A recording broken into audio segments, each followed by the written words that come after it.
We shift our focus westwards, where America has just changed the immigration game. Immigrants applying to live and work in the U.S. will now be screened, not just for criminal records, but for their beliefs as well. That's correct. The Trump administration has quietly added anti-Americanism and anti-Semitism to the vetting process. But here's what they did not include and why it's raising alarms. Now, viewers, the new U.S. screening immigrants and political and ideological beliefs, marking a shift from just legal to moral vetting. If your views, in fact, are deemed anti-American, your path to a visa or citizenship could end right there. Now, the new USCIS policy, as you see right here, it targets anyone seen supporting anti-Americanism or anti-Semitism.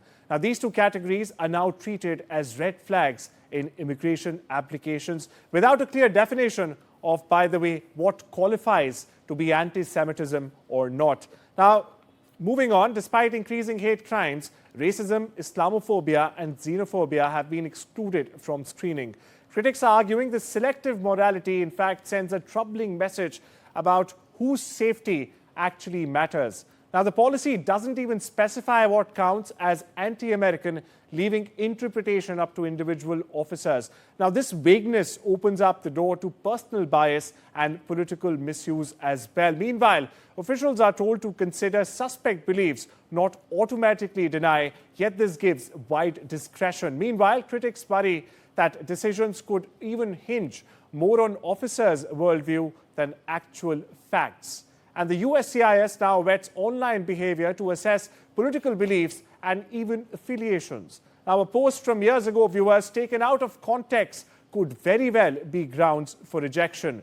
Now, Trump's administration frames immigration not as a human right, but as a conditional benefit. You heard it right. It's framing immigration as a conditional benefit. Now, it sets a precedent where loyalty, not legality, becomes the test for entry.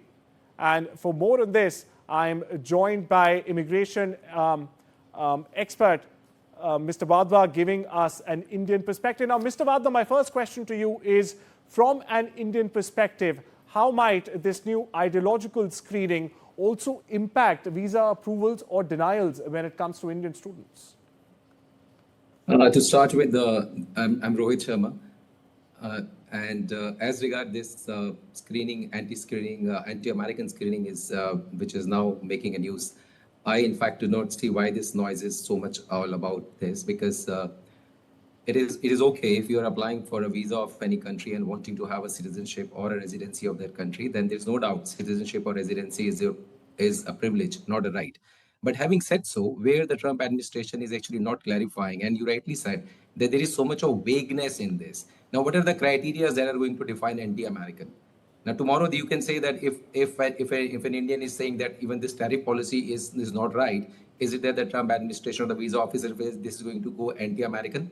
So as far as they have the clarity, on what is to be considered as anti-American or anti-Semitic, then the discretion of the visa officer also, will be very clear that, okay, these are the grounds. But to me, it actually looks like, actually shutting up the voice of the very people of America, whether they are Indians, whether Asians, whoever the citizenship or the nationality, all working there in America. That person is also adding so much to the economy of that country. They are not just doing favor by calling that person there. That person is also contributing equally. So if you are going to have this kind of a screening, then are you actually encouraging people to just simply shut their mouth?